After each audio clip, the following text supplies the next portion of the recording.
दोस्तों आपका स्वागत है हमारे नए वीडियो में।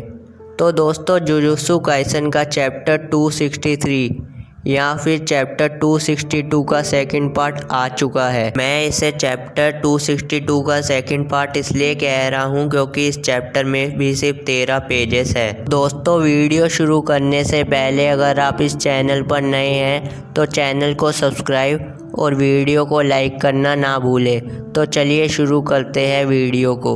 दोस्तों चैप्टर 262 का सेकंड पार्ट वहीं से स्टार्ट होता है जहां पर पिछला चैप्टर एंड हुआ था। हमें दिखाया जाता है कि फुली मैनिफेस्टेड रिका यूटा को पकड़कर रो रही है, जहां पर सुकुना और गोजो एक दूसरे से भिड़े हुए हैं, जहां पर यूटा गोजो के अलावा और कोई भी कर्स टेक्निक यूज़ नहीं कर सकता। फिर हम देखते हैं कि यूटा देखता है कि सुकुना के दोनों लेफ्ट आर्म कटे हुए हैं, जिसका मतलब है कि अब सुकुना कटिंग स्लैश का इस्तेमाल नहीं कर सकता, जो कि सेम हमला है जिससे वो इन्फिनिटी को बाईपास कर सकता है।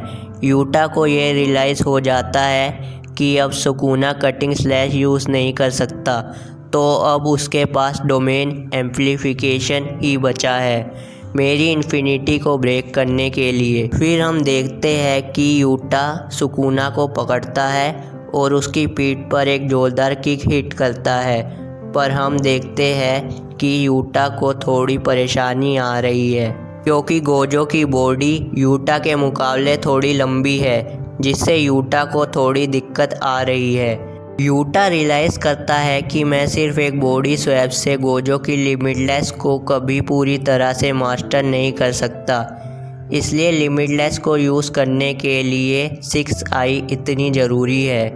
जितने में यूटा ये सोच रहा होता है, सुकुना रियलाइज़ कर लेता है कि यूटा को गोजो की कर्स टेक्निक यूज़ करने में दिक्कत आ रही है। फिर सुकुना यूटा से कहता है कि क्या तुम्हें लगता है कि तुम मुझ पर अपना पंच लैंड कर सकते हो, और फिर सुकुना यूटा पर एक पंच लैंड कर देता है। यहाँ पर केंजाकू सुकुना को यूटा की कर्स टेक्निक के बारे में बताता है कि यूटा को यह लगता है कि अगर वो मेरी बॉडी को पूरी तरह से कंज्यूम कर लेगा तो मेरी कर्स टेक्निक को पूरी तरह से कॉपी कर पाएगा।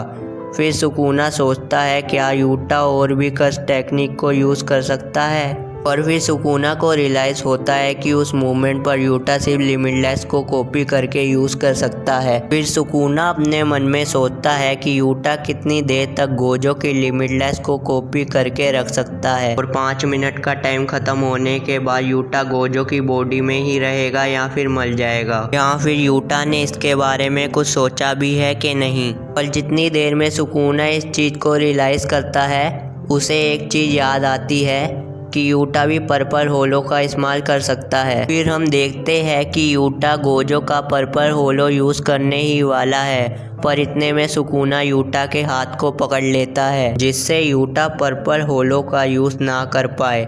सुकुना नहीं चाहता कि यूटा पर्पल होलो का यूज़ करके अब उसे और ज़्यादा नुकसान पहुंचाए। फिर उनके डोमेन एक्सपेंशन को तोड़कर एक टेप रिकॉर्डर आता है।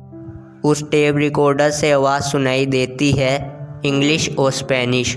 वहाँ पर जितने भी लोग होते हैं वो फ्रीज़ हो जाते हैं। फिर सुकुना ये नोटिस करता है कि ये तो इनुमाकी है, जहाँ पर इनुमाकी सुकुना को फ्रीज़ कर देता है और यूटा को अनफ्रीज़।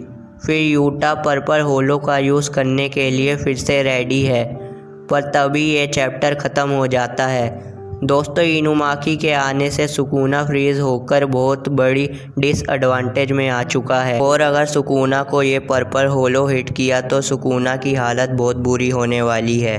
मैं तो अगले चैप्टर के लिए बहुत ज़्यादा एक्साइटेड हूँ। आप कितने एक्साइटेड हैं अगले चैप्टर के लिए, आप कमेंट में बता सकते हैं। आज के वीडियो में इतना ही, तब तक के लिए टाटा गुड बाय।